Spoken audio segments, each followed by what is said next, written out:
Okay, so we're gonna take off where we left off in the last video. If you didn't see my video from last week, make sure you check that out.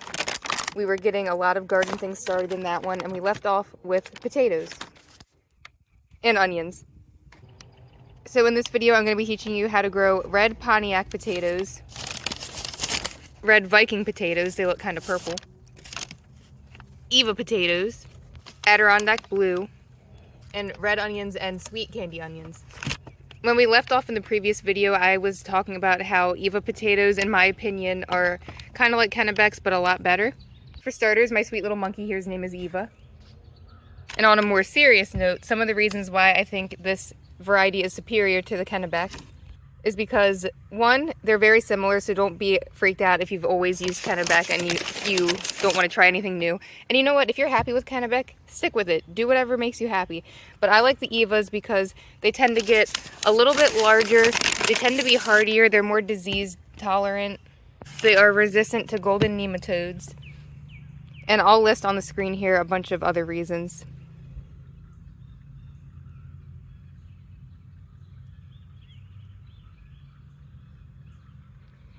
And they also hold up pretty well in storage, so they're just an all-around good quality, reliable potato variety.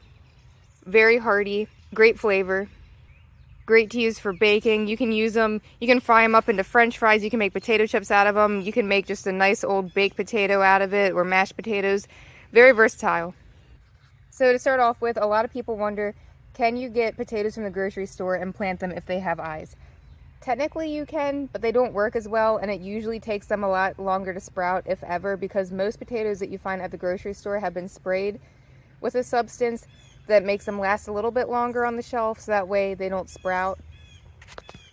So that's not really gonna work out too well if you want to plant them. So your best bet is to go get them from your local feed store, garden store.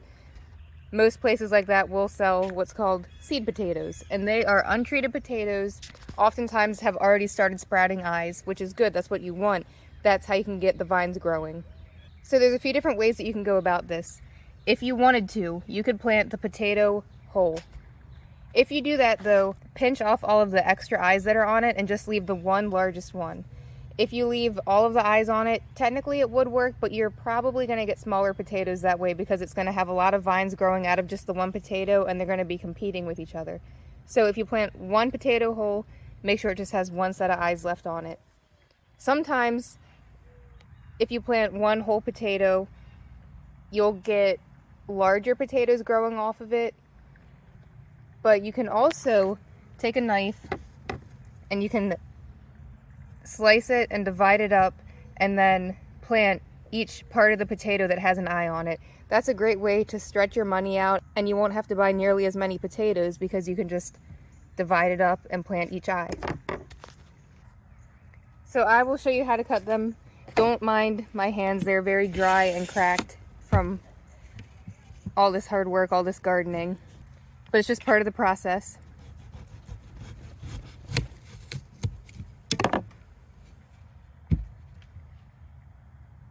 So you can see, since I've cut it, it's now exposed to this wet side of it. It's not a bad idea to set these on a tray and let them callus over, dry out for at least 24 hours, because that way once it scabs over and it's dry, it's less likely to catch diseases when you do plant it in the soil, especially if you're planting directly into the ground and not in a grow bag or a raised bed, or especially if you're planting in a place where potatoes or similar crops were grown the previous year. Now, like I said, Eva potatoes are pretty disease hardy, but they're not invincible. Nothing really is. And not all varieties are created equal, so keep that in mind when you're planting certain varieties. Some are going to be a little bit tougher than others, so keep that in mind and just be cautious with them. Whoops.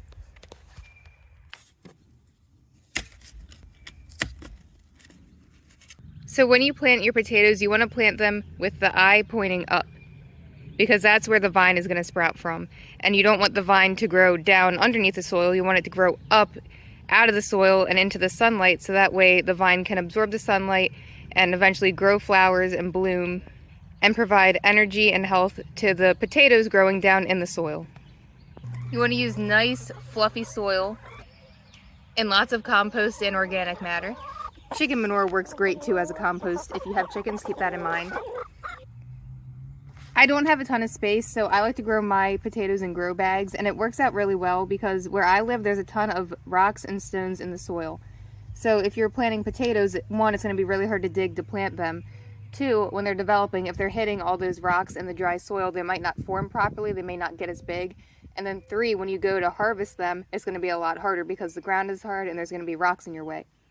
So these grow bags are really, really easy because it's just the fluffy soil and the compost that you add in here. So there's nothing that the potatoes are going to get stuck on or hit that's going to stunt their growth. And harvest is so easy because I get a potato fork, stick it in here, and you can lift so many up at a time in these grow bags. And you can reuse them every year. They're not too expensive. They're easy to find. You can get them at your local feed store or your local garden center in most cases. If for some reason yours doesn't have one, you can find them on Amazon. And it's really nice because it just keeps everything nice and contained right here. They're easy to fill up, and a lot of them even come with handles, so they're easy to move, and you can even hang them up if you can, you know, build something, rig something up sturdy enough to hold it, because with the soil and everything in it, it will be pretty heavy. But it's just a great way to save on space if you don't have a lot of space, or just to make things easier and quicker when you're planting and harvesting. You can see this vine here. There must have been a potato left behind in here from last year that I missed, and it must have sprouted on its own, so I'm going to leave it there because why not? It's looking great. So here's a sneak peek at what the vines look like when they start to sprout. And here's a little tip. You can also add some all-purpose sand in there as well if you want to help fluff up the soil a little bit, make it nice and easy for the potato roots to really form and grow and fill out. You do not want dry, hard, compact, rocky soil. Potatoes are heavy feeders, so along with plenty of compost, you're also going to want to add fertilizer. This is bone meal. It's a slow-release fertilizer that is a rich source of phosphorus. Phosphorus is fantastic for supporting root development, so since you're trying to grow potatoes, this is a great choice to use for that. I've already added this, the compost, and fertilizer to the grow bags. I planned ahead. That way the soil's already nice and nutrient-rich by the time I plant, so that way once it starts to take off, the nutrients will be available to the vines once they start sprouting. Over the winter, I composted a lot of chicken manure, chicken eggshells because they're rich in calcium, and calcium helps with plant health and even a little bit of growth for the plant. And I even composted banana peels for additional potassium in the grow bags all over the winter, so now it's nice and broken down, soil's really soft, it'll be easy to work with. And there should be plenty of nutrients in those grow bags. Now, to touch on fertilizer real quick, because this is not the only kind I used, but I'll just use this as an example. All fertilizer bags will have 3 numbers on it. They stand for your main macronutrients, which is nitrogen, the first number, phosphorus, the second number, and potassium, the final number on the bag. So potatoes, they generally like to have all 3 of the macronutrients. That's why I didn't only use this. They don't need a ton of nitrogen. They need a little bit to help the vines take off, but they don't need a ton. If you go too heavy on the nitrogen, it might focus on growing the vines really nice and beautiful and long, but it may not focus quite as much on growing the actual potato. So the phosphorus and the potassium are a lot more important in this case. So you want to look for fertilizer that has a lower number as the first one and higher numbers as the middle and the last one. A 5-10-10 fertilizer can work really well, or even a 10-20-20, which I've had success with, also works very well. And when the time comes, this works really well for harvesting your potatoes, but we're not going to worry about that today. We're just going to focus on getting them planted. I do have other videos about growing potatoes and other videos where I've shown myself harvesting them, so check that out if you're curious. And you can also subscribe if you haven't already, because you can follow along this summer with the progress of these new potatoes that we're planting, and you can eventually see the harvest of them as well. So I'm going to finish slicing up those potatoes, and then I'm going to show you how to plant them. They're trying to get the grass. Are you stuck? Oh, she's not even. Bluebell, why are you being weird? Don't scare me like that. But don't worry about the chickens. In the other half of their enclosure, which I have fenced off, I have let the grass regrow, so we're going to open that door up soon and they can come in here and eat the fresh grass. It's gotten a little bit long just because I've been behind on everything, so we are going to cut it down. It honestly wouldn't hurt them, but I don't want to risk them getting too excited about the fresh grass and eating so much that they get sour crop, because that happened to my neighbor before and it freaked me out. So we're going to cut the grass shorter and then let them in here. So don't worry, they won't be missing out on the fresh spring grass. If you're new to the channel, the reason why I don't free range them and let them loose out here is because there's way too many predators and I can't risk anything happening to them. But like I said, don't worry, they won't be missing out. They're very spoiled. I have plenty of videos that show that. But that's not why we're here today. We're here for potatoes. So let's get back to business.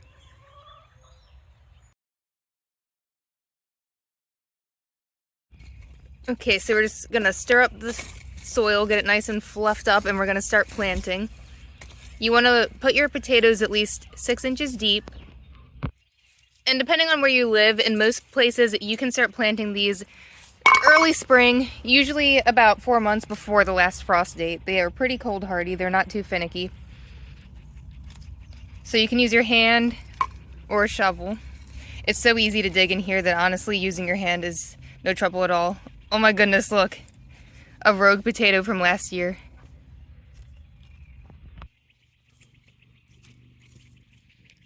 So like I said, make sure that the eye is facing up.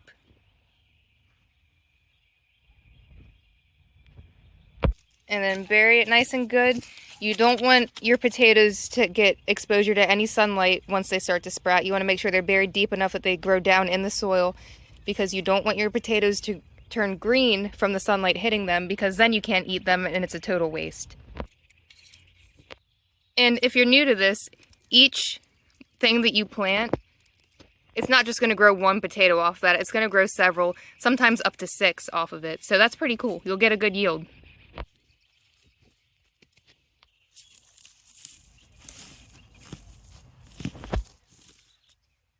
Here's one of the blues. And here's one of the reds. I'll show you an example. I'm going to do this one whole. So I'm going to pinch off all of the additional eyes. We don't need that negativity here.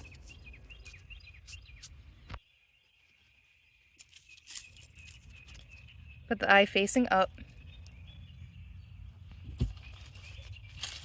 So I'm going to get the rest of these planted. I'm not going to show you me planting all of them because that would probably bore you guys and that would take up way too much time. So I'm going to finish up here and then we'll move on to the onions. Alright, so they're all planted. If you want, you can keep your grow bags on top of wooden pallets or on top of stone to help with the drainage. You want your soil to stay nice and moist so that way your potatoes don't dry out. That way they can grow and form properly, and that way the vines can absorb the nutrients in the soil, because the one thing that you risk when you're doing bag or container gardening is that they do dry out faster than if you plant directly in the ground. And even if there are plenty of nutrients available in the soil, if it's dry and the plants can't absorb the nutrients, they're going to fail. So make sure they stay well watered. However, like I was just mentioning with making sure that the stones or wooden pallets help with drainage, you don't want the bags sitting in water constantly or your potatoes will rot. So there's a fine line there. It's really not too tricky. Don't let it make you nervous. Basically, if the soil is getting dry, water it again. If it is retaining water too well, you might need to add some little drainage holes to this, although I have never needed to. These drain pretty well on their own. But cut back on watering if you notice that the water is being retained for too long. We're going to move on to the onions, but before we go, I noticed this nest.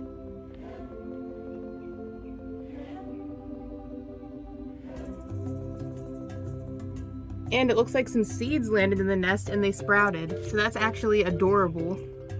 I wonder what it's going to sprout into. That's so cute. So of course we'll leave it alone, but we'll keep an eye on it from afar. We'll see what ends up hatching and we'll see what these little seeds sprout into. You can see the seed shell still on top of the sprout right there. This is why I love being out in nature. There's just so much beauty in it all around you. Okay, so now it's time to do the onions. Here's a quick disclaimer. I'm going to show you how to grow onions from onion sets. You can grow them from a seed as well. And some people like to do it from a seed more than from the sets, because when you grow onions from an onion set, there is a higher chance that the stem or the green part might stay retained in the middle of the onion once it's fully formed. Onion sets are technically old onions. So some people have gotten mixed reviews when planting these. I personally have not had any issues planting onion sets, at least not yet. I'll let you know if I do come across any. But with onion seeds, although it takes a little bit more time because you have to sprout it from a seed, it's a little bit more of a security blanket, so that way you can make sure that it's a fully fresh onion, no issues as long as you grow it and take care of it properly. But like I said, I haven't encountered any issues from doing onion sets before. I do have a video of how to grow onions from seed. I will put that link in the description. I made it last year, so if you'd rather do it from seed, check that video out. But I figured I might as well make a video of how to do it from onion sets for people that are interested in doing it this way, because the turnaround is a little bit quicker this way, and it's easier because onion seeds are super tiny, and these, you can see, are easy to handle. So for the onions, I do mine in raised beds for the same reasons why I like growing potatoes in the bags. It's just easier, you can avoid rocks that way, you can make the soil nice and fluffy, so that way they will grow better and get to a better size. Similar to the other crops that I've talked about, I enriched this soil with a little bit of sand, lots of chicken manure, some compost, and fertilizer. With the onions, you do want all 3 macronutrients of the fertilizer. And onions, even though it's a root crop, they really do appreciate nitrogen, believe it or not. The more nitrogen I've added, the larger onions I've gotten. So that's worked out really well for me. You want to plant these about 2 inches deep. And you want to space them about 6 inches apart. You can space them a little bit farther if you want, and if you're especially trying to grow really large onions, the more space the better. That way they don't have anyone to compete with. And you want to put this round end right there. See where the roots are coming out? You want to put that end with the roots down touching the soil. This pointy end, you want up, because that's the part where the onion top is going to sprout from. And the roots obviously are going to absorb the nutrients from the soil, so that's how you do it. So we're going to dig our little trench here, about 2 inches deep, and similar to the potatoes, you want to keep the soil moist, but you don't want it too saturated, because if it's constantly wet, they may rot.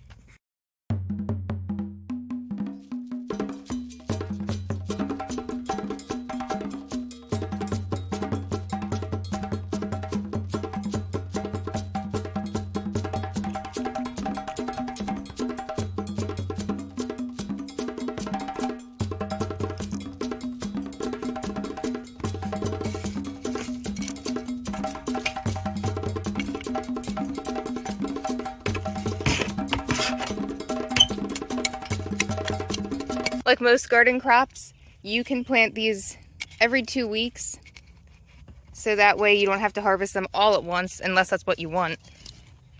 But if you do space them out every week or every 2 weeks, then you can have a nice continuous crop to harvest, a nice regular supply for the season of fresh onions, or any other crops that you choose to do that with. Onions are pretty cold hardy, so you can plant them early to mid-spring. I usually do mine on the earlier side. Now, if the ground is still freezing at night, I would advise against that. And in some places, you can even do these for a fall crop, too.